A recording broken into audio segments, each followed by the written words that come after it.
Oh. All right, so we're going to go. All right. Kel, thank you so much for being here. I'm so excited about talking to you today. How are you? I feel good. It's just it's my birthday over the weekend, and so I have been spoiled. I feel like a queen. Um, yeah, I know, and England bloody won as well. So that was like cherry on top. But yeah, it was lovely. Really nice weekend. Oh, and my husband's play opened at Southwark Playhouse, and Oh, so wow. I see that, and it's called Firebird, and a load of our mates came to watch it. So it was a pretty special weekend. That sounds it. I didn't know. That's really interesting to me that your partner's an actor as well. I'm He's very not. excited. He's not. He's He's a writer. not. No, Oh, no, he's no. a writer. He wrote it. Yeah. Oh, that's really cool. But how is it? How is it being in a relationship with a creative? Well, Phil would be. I'm not sure he'd call himself a creative, even though he is. He he's an amazing writer, and he really should write more. But because, well, since I've got twins and I've got a 3-year-old like you have. Um, when I fell pregnant with Ezra, both of us couldn't be freelance anymore because it was just so precarious. I can't even speak. Precarious. Is that the right word? What am I trying to say? I'm not sure, but that sounds great. Doesn't. Oh my god. It's basically shit. It was shit. That's more like it. Of us were freelance, didn't know what was happening, and kind of a bit, if you're not, even though I've done pretty well, it is still a bit hand to mouth. And so we weren't making enough money, and Phil was just like, "Look, I'm going to go into teaching. I'm just going to, I'm good. At least we know that I'm going to have certain amount of weeks free. It will help you with going off and doing, you last minute jobs, as they always are last minute, aren't they? Last minute schedules. And so basically, Phil's been teaching for the past 3 years, and he did teach before that. But this play that he did, Firebird, was on in 2015 when I first had our twins, and it was about the Rochdale Rotherham grooming scandal because he's from Rochdale, and so this is being restaged because the perpetrators have just come out of prison. And so it's heavy. It's a heavy play, and I was absolute bits. I cried my soul out over the weekend. But I was just so proud of him. It's such a good play, and the actors in it were just, oh my god, so good. Go and see it. It's on until the 1st of August. But yeah, Phil Davis needs to write more. I'm totally biased, but I think he's the best thing ever. Oh, that is amazing. And you write as well. I do, yeah. And how did that come about? Were you a actor before you were a writer and you did anything else? Yeah, I mean, I still feel a bit like ugh, about calling myself a writer because I don't know. I see Phil's work and it's so extraordinary.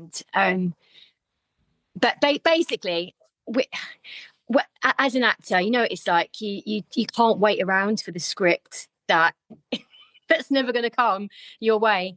And as I kind of got older, and I thought, put my frustrations with the industry into something positive rather than just moaning. And you know what it's like? You over the years, you have like a little address book of all the people that you absolutely love, that you want to work with, that DOP or that actor or that costume designer that you've met along the way. And so I've accumulated this team of people that I really want to work with, and loads of actors that I really think should be doing incredible work, but because they haven't got maybe the profile, aren't doing the stuff they want to. And me as well, I want to be showing off my acting chops, and I felt like I couldn't, I wasn't maybe given the opportunity to show what I could do. And so I just was like, right, I just want to write. I'm going to make my own luck.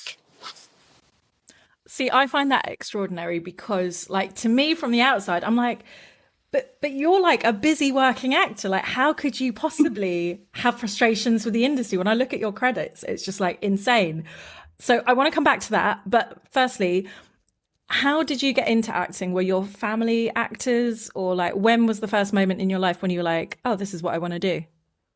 Well, this is going to show my age, okay?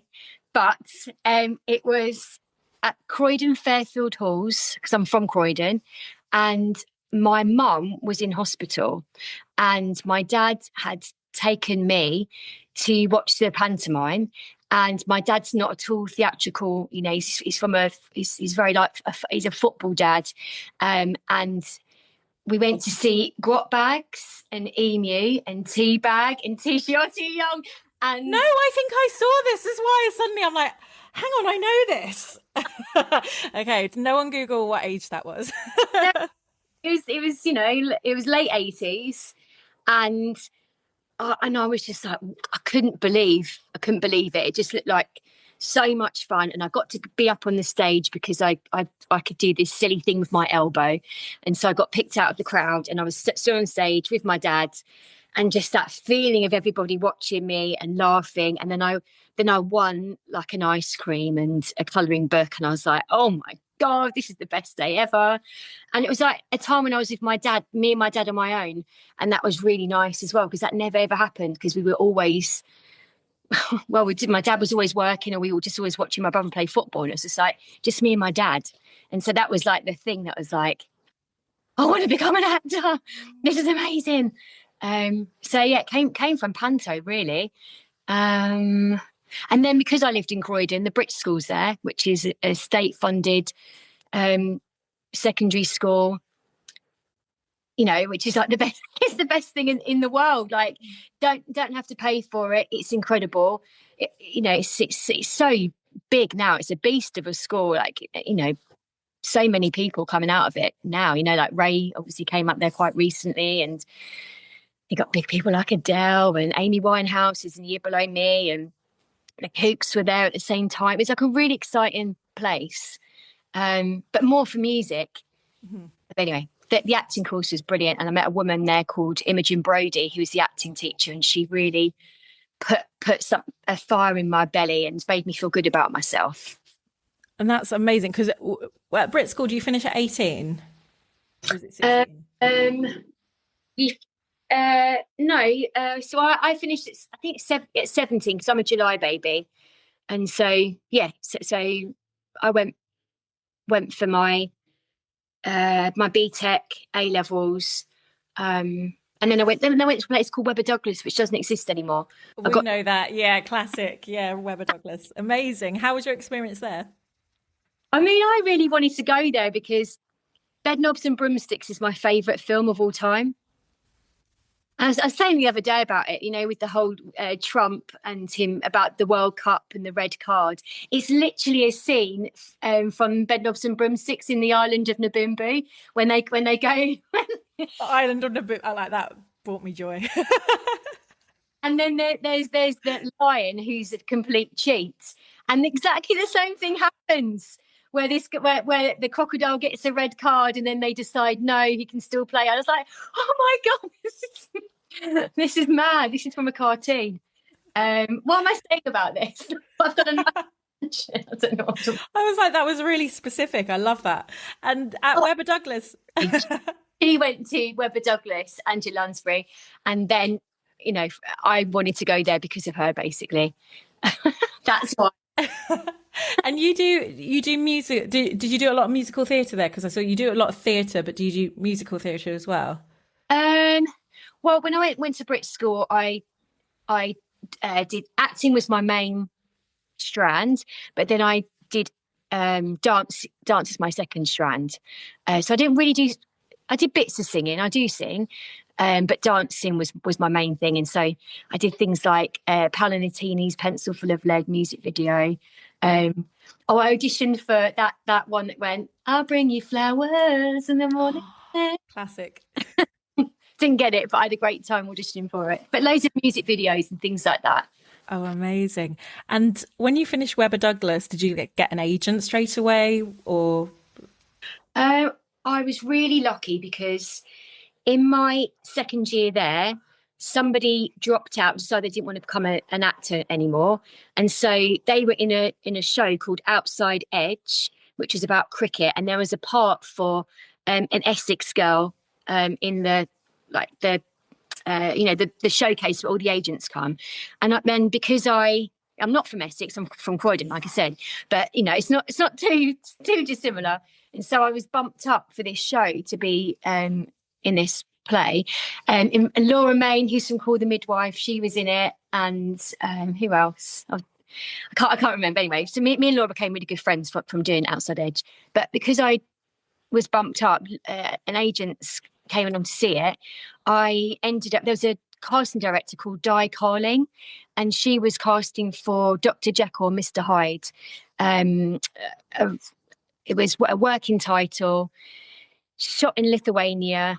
And I got offered the part that Julia Roberts played, like in the 90s. Wow. And got carted off there, had an amazing time. I thought it was going to be like the making of me. I was like, yeah, I'm off to do working title film. And then it just, it got shown, but it didn't actually like do the stuff that I kind of thought it was going to do. And then I ended up finishing drama school, signing with Gordon and French, and going to work in a nursing home in Dartford in Kent. Wow. So you sign, so that's crazy. So you have obviously like your first big film role, and I guess you kind of think, oh, it's going to go into the cinema and everyone will see it and posters everywhere. That's how I would think, kind of thing. And then Roberts. yeah, exactly. And then you get obviously signed with one of the biggest agencies, and then you're working in a nursing home. How long were you doing that, or were you auditioning at the same time? Yeah, I auditioned at the same time, and then I'd always go back there. I think I worked there for about 3 years. I really loved it, though. It was life affirming. Yeah, I was going to say, just like being around real people as well, just must give you such an amazing perspective. Yeah, and like learning the best way and the hardest way about the industry, about how brutal it can be, how it can pick you up and put you in this false sense of security and this glitzy, you know, show busy, everything you want, and then nothing. But then you know, it's called show business, isn't it? It's not. That's what it is. And I think it was a really valuable lesson, and I still feel that about my career now. Like I feel like, oh yeah, this is going to be it. Oh shit, it isn't. I'm back to kind of like normality. Because again, like, I mean, if anyone just go on Kellie Shirley's IMDb and just look at her amazing body of work, like for me, I'm like, you're like, it's interesting that you say you feel like that, because for me, I'm like, oh my God, your dream career. And I recognize you obviously like from in the long run, because I love that. And I know you've done amazing things. How does it feel knowing you're always going to come back to that? So like every time you book a job, is that ever like, oh, maybe this will be it still? Or do you kind of go, well, this is fun, I know what it is, and I'm just going to enjoy it and see what kind of comes out of it? Oh, I think we all think this could be it, couldn't we? And that, like, things can change in a heartbeat, and it just takes one phone call, or you meet somebody in a job and they might, you know, there's always that hope, isn't there? And if there wasn't that hope, I don't think we would do it. Not that we all want fame, but of course, being recognised and having profile, it does open up certain doors for you. But you know, the older I get, I'm not saying I'm jaded. I am a realist as well as being somebody who can be away with the fairies. I'm a mishmash of both. And actually, now I've got my children now. Those times when I'm not working, it's just great because I get to be a mum and be present and bring up my children, and I do the best acting with them. Literally, from when I get up in the morning, I am a tiger, I'm a troll, I'm a princess. You know, they put me through my paces with the acting, and so by the time I've taken them to school, I've done the full range of of characters. No, I feel that, and it's funny because I'm like, oh, like I feel like I'm back at drama school again, and I feel like the seriousness now when I get to play with them, even though they're little, it's just such a joy. I want to find out more because, like, being a parent as well, I have a lot of questions to ask you, but I do want to come back to obviously a role that people will be very interested in. So talk to me about EastEnders and how that came about and that audition process for you. Well, so I we'll go back to 2005. Right. And so I'd done a lovely mini series called 20,000 Streets Under the Sky, which was Patrick Hamilton novel, and it was directed by Simon Curtis, who did My Week with Marilyn, and it was produced by a lady called Kate Harwood, and it was such a lovely book, and it spanned 10 years, so from like 1925 to 1935, I think it was. And I it's about the world of prostitution, and I met one of my really good friends on it, Zoe Tapper, brilliant actress, brilliant person, and Brian Dick was in it, and Sally Hawkins, Kathy Burke. It was a really lovely. It was for BBC Four, and again, like one of those things of going, oh my god, I'm in a period drama. It's got all these amazing, and then I don't know, it just was on BBC Four, so nobody really saw it. But it is such a gorgeous drama, and to play a character that spanned 10 years was just like gold dust. Anyway, Kate Harwood, who produced that, ended up being the executive producer on EastEnders, and the Wiggy on 20,000 Streets, a brilliant woman called Anna Morena. When Kate had got this job, she came into the makeup room and was like, oh, I'm going to be the executive in EastEnders. Anna just went, well, you got to get Kel in it. You got to get Kel. I mean, she's there, isn't she? She's it. And Kate was like, oh, we'll bring her in if there's the right part. So thank you, Anna Morena. And I ended up having like 9 auditions. It was such a massive process. And I auditioned with loads of different dads and mums and different brothers. And then Matt D'Angelo was cast, Phil Daniels, and then Di Parish, and then later Linda Henry. And so it was massive. And so I was really invested by the time I got offered it. But at the same time, I was like, what else can I do? Like, I've been up for this so long, but they wanted to get it completely right. And obviously back then there was only like 5 TV channels. It's not like now with all the different streaming services. There was literally five choices. And so EastEnders was quite a big thing. It used to get millions of audience. And so I was really nervous about it as well, but really excited. But then my mum and dad, they were like, oh God, when I got offered it, we'll have to watch that crap now. And so that kind of took the wind from my sails. Oh no. Lovely job offer. And I was I suppose it's good in a way that they're like that they kind grounding. Of very grounding. But at the same time, I was like, wanted to burst. But I'd already met my husband by then. We met when we were 21, and Phil's just such a great person with making you feel good about yourself and being a realist and being quite grounding as well. Anyways, that's how EastEnders came about. Wow. And what was that like? Because is it you can't go off and do anything else when you're doing that job, or? I mean, no, back then you couldn't. And it was frustrating. I've told this story beforehand, but I got offered a job doing the Ricky, because I'd done the Office Christmas specials, and so I'd worked with Ricky Gervais and Stephen Merchant, and I was offered to do a part in Extras, and it was with David Bowie, and it was that, and I just went upstairs on the board at EastEnders. It's got all the characters, and it tells you when you're filming, when you're going to have when you've got like a quiet time, so they can work out all the press and PR and who needs a big storyline, who's got a little storyline. Anyway, so I went upstairs because I just got off the phone to my agents about this offer, and I saw that I'd got like 9 weeks of like having nothing. I was like, oh my god, I've got 9 weeks. I haven't got anything at the moment.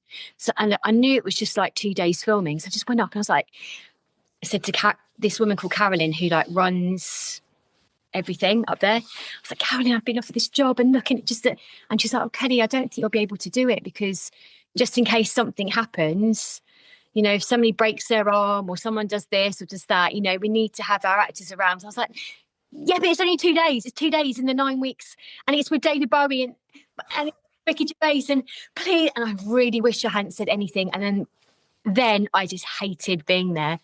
I hated it because it was just like, because I also saw that other people who were more famous, obviously, than me, there was like a different rule for different people, and like, and then I kind of forgot how lucky I was, even having a job and being in EastEnders, but I got really annoyed by it. And then, of course, then it came out, and then every Christmas it's always shown as being like one of the top, in the top 50 shows of all time, and that episode, and I just can't help being like green with envy about it. It seems like no matter where you are in this industry, like whether you're kind of not working at all or you're really busy, it seems like it's just like heartbreaking on every level. You're always going to have to like, just make adjustments and say no or miss out on things. How have you learned to deal with that? If I could go back in time, I think I would be a bit more savvy and maybe have done it on the sly. And I think maybe that's what people did. When I saw people like one rule for one rule for another, maybe they were being a bit sly and playing the game a bit more. And because I was very honest, I don't know. But yeah, you're right. There is always heartbreak and at every turn. But then, like I say, there's always that, the phone's going to ring and something's going to happen. There's always going to be an audition. There's always going to, hopefully, if AI doesn't take over, there's all that to contend with now. But, it's like a massive roller coaster every single day. That's why I'm so cuckoo in the head. Is there anyone that you've ever been starstruck with working with?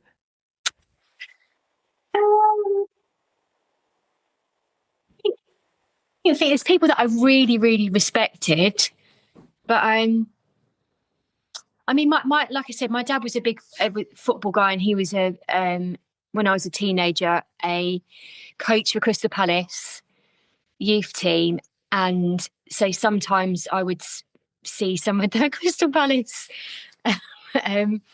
players. I mean, Gareth Southgate. I remember being completely starstruck with him when he was at Palace.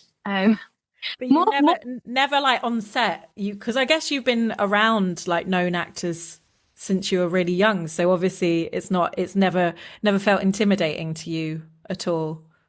I think being on set, not being intimidated, there's always that thing, isn't there, before you say your first line, you've got to say your first line, get it out, and then you kind of feel like, I feel better now. But it's that anxiety, isn't it, about, am I doing this right? Am I pitching this right? And I don't think I've ever been really starstruck, because usually people are really just make you feel at ease, don't they? Yeah. Really professional. People are just great at making you. They're just people. Everyone's people. People are people at the end of the day. As soon as you get on set, you kind of like, if there's someone that I know that I've been like, I've got the scene with this actor, and I'm like, and then I meet them, I'm like, I work with this actor, and I thought he was meant to be like quite a big mean guy on set, and you get him. He's like, what's that? Name who it was. Oh no, I forgot his name. He was actually in EastEnders. He's the hard guy. Ross Kemp. No, the other one. Is it Dan? Dan? No, he does all that. Am I really? No. Craig Fairbrass. Oh, Craig, yes. And he's so sweet. I was just talking to him about holiday destinations, and he was just like the sweetest guy ever. And I was like, wow, you're like, normal. Yeah.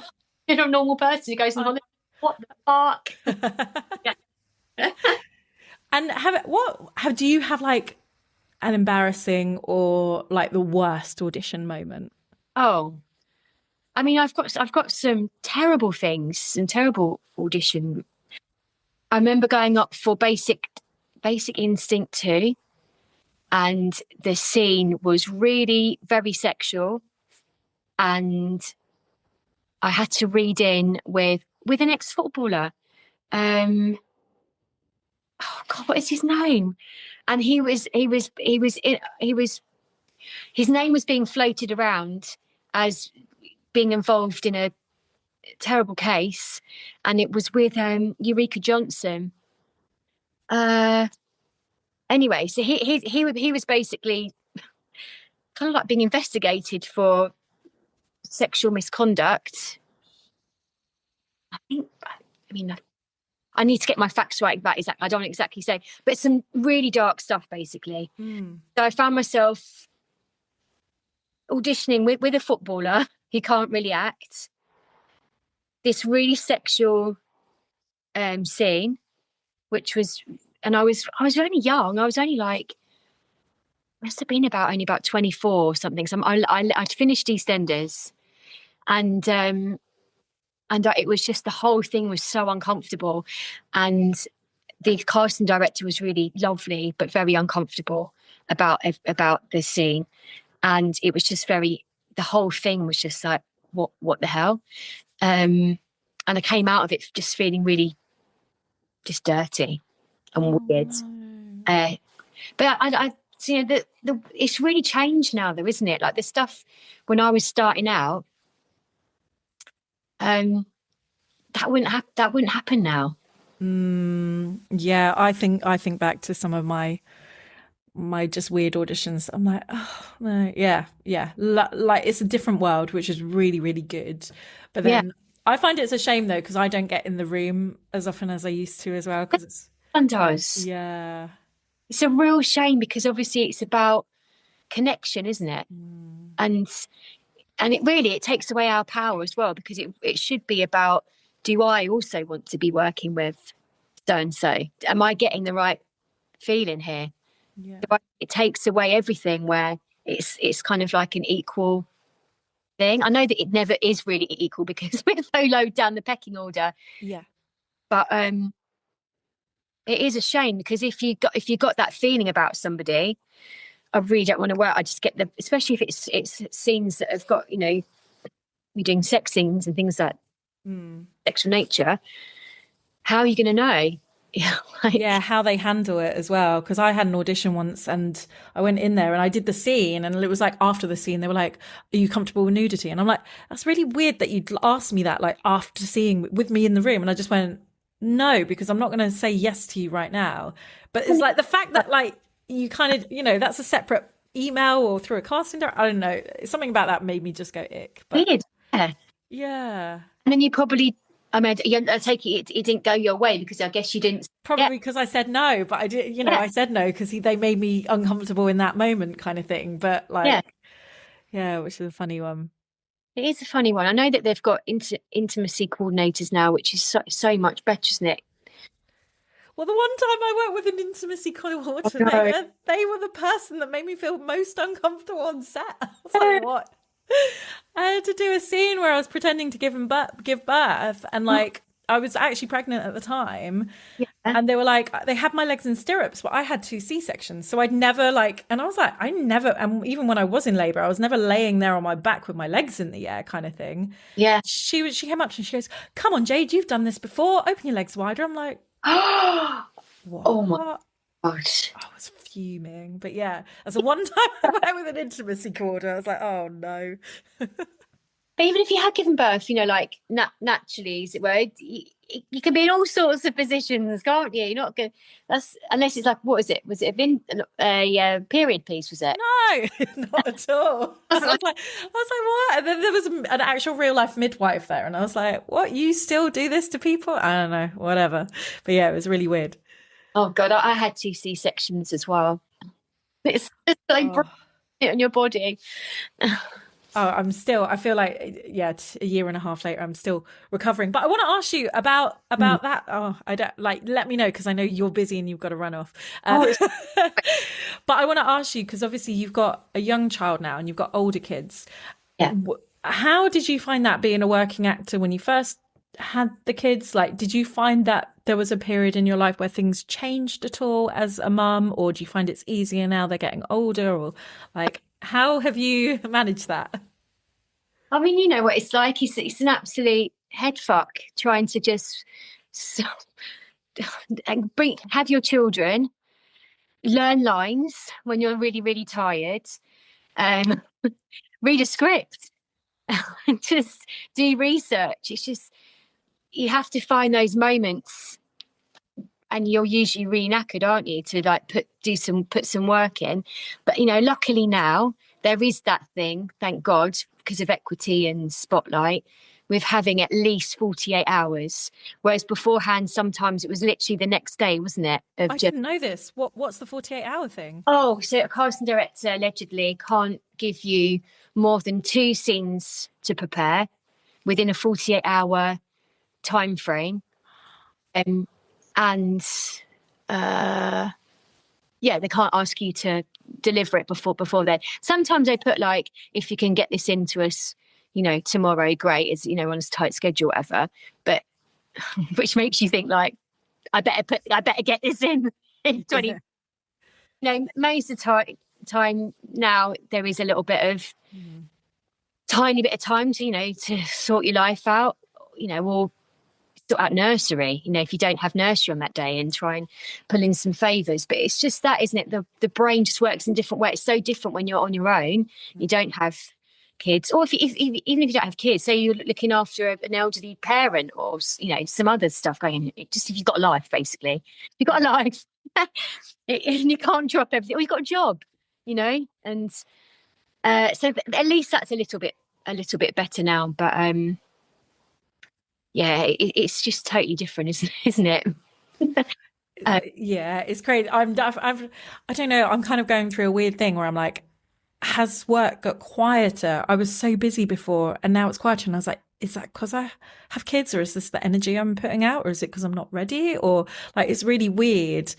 So yeah, hoping it comes back. But also, I don't want to leave them. I'm like, I want a job, and then I get a job, and I'm like, I don't want to leave them. No, I know it's like that all the time, isn't it?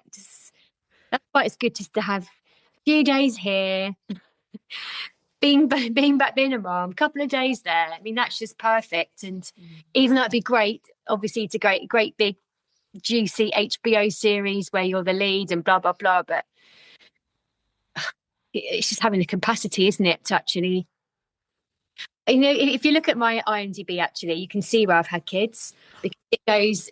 It goes, date everything, and then you get to 2015, and then there's like a 3-year break of nothing. Have a look, and then you can see where I've had airs, where there's bits and bobs. So I think that just shows everything, really. Do you think that was your choice, or was it like people were aware, or do you think, like, why do you think that was? I remember just doing self tapes where I'd literally have them both in car seats, rocky car seat, and I'd be rocking them like this, and I'd be doing the scene like this, because I couldn't leave them because they were just crying, have to, and so I'd be doing mental self tapes, trying to keep feeling like I was present, but I probably wasn't giving out my best work. But then at the same time, I didn't want to say, oh no, I don't want to do it, because I didn't want to. You don't want to let it defeat you. It's like, no, I can do everything. You're like, right.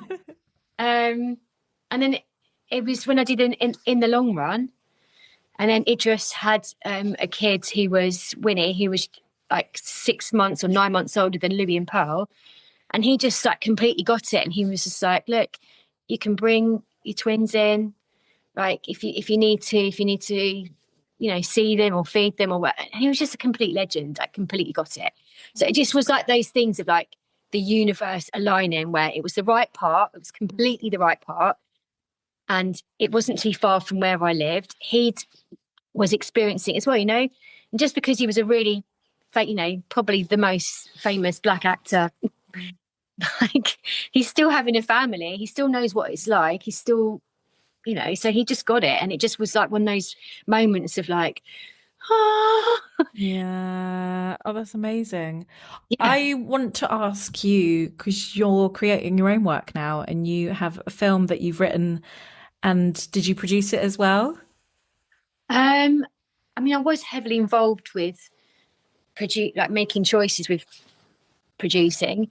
I worked with brilliant lady called Kaylee Page Reese, and I'd worked with her in a TV series called Keep Calm, which was for Amazon. And she is a young producer. She's like, she's under 30. She's one of those ridiculously beautiful, talented people, and she's like on the Forbes list of being completely legendary. Anyway, so it was one of her first projects, and so after we did that together, and I pulled in a few favors with casting, because we were chatting about casting for it, and I was like, oh, I think you should get that actor. I think you should get that actor. I think we should. And then since she's like, oh, I think you'd be good producing. I was like, no, absolutely not. It's not my forte. I don't like going out getting money from people. I don't like that. I like working with really good people, but I can't really produce. Anyway, then I wrote a short film called Croydon Cowgirl, and I needed a producer. So I got Kaylee involved with that, and we worked really well together. And then when I wrote The Wolf, again, I went back to Kaylee and I was like, I don't want to ask too much of your time. So if I can work behind the scenes, she can do the stuff that she's really good at, and then I can do the stuff that I'm good at. And then we just work really well together. So no, I didn't produce it, but I did, You just did everything else, which is a lot. No, but it's like when it's your other baby, when you've written something, and I couldn't just kind of like just let it go completely. I wanted certain people involved. I wanted the look of things, like the poster, the way it was, and the font, and I just found myself just like creatively producing, basically. Yeah. But I really like working with her. So I have done again. And The Wolf has just started on the festival circuit. It's gone to Beeston, which is a brilliant BIFA qualifying festival. It's gone to Fastnet, which is lovely. We're waiting on a few at the moment. It's going to this place called, I can't probably say it wrong, Boyne, Boyne, which is in Ireland. We went to Women Rock at Brighton Rocks, which was really good. Yeah, so now we just start, because it's expensive, basically. Every time you put in for a film festival, so we really have to work out what festivals we're going to try. I'm not even sure people even watch them sometimes. There's so many festivals and so many films. Yeah. And it's like drama school. It's like £30, £40, £50 a pop. You don't know. I mean, it's such a money-making thing. I don't know how people watch all those films. Yeah, I've just got into the board of the Women of the World Film Festival, and I'm going to have to watch all the films, so that's quite interesting. Oh, good. Yeah, quite interesting to see that side of it, because I've never done that side before. But yeah, there's a lot of things where I'm like, did they watch it? Because I've applied to this many festivals and I've only got this many views. It's been amazing talking to you. I'm very aware that you're running off to an audition. Very exciting. Yeah, you've forgotten that, haven't you? I can't believe it. I don't know what I'm going to be like talking to people in the flesh. Usually it's my husband doing a self-tape with me. We have a massive argument and hate each other. So that's reassuring. Yeah, I've definitely shouted abuse at my husband for just like, he was like, what was that? And I'm like, I'm acting. Tag. I had this the other day where we did a self-tape, and I have to really like say to Phil, please, come. I promise I'll get it in 3. And because the football's on, obviously, and so all he wants to do is watch every single game. And so we did the tape, and then he's because he works as a teacher now. He's up at 6 o'clock in the morning, and obviously watching, like I say, the football. So he's really knackered. Do this tape. I think it's really good. And then I watch it back, and all I can hear is, all the way through it, and I'm like, oh, don't. Like I did. It was actually, I had an audition for, and I did Universe. Yeah, well, I think it's been a while, so I don't think, but they keep on getting me in, so that's nice. But they, yeah, I did a take, and then I was like, that's the one, and he was like, you sure you don't want to do it again? I was like, what? I had the tear. So, every tear, just squeezing it out with my eyes. Oh, well, you've got to bloody get it then. Well, I think I don't want you to be late for your audition, because we get so few in person. But it's been a joy speaking to you and getting to know you better. And Please do come back. I was thinking about doing some like almost round tables, having a few actors on, Be good. and yeah, it would be great to. And we were just talking about the events. We might plan something. So yeah, that'd be great. Yeah, get me out the house, please. As much as I love my three. Get me out the house. Thank you. Oh, thank you very much, Kelly. And as they say, break a leg. Legs broken. Not literally. Thank you.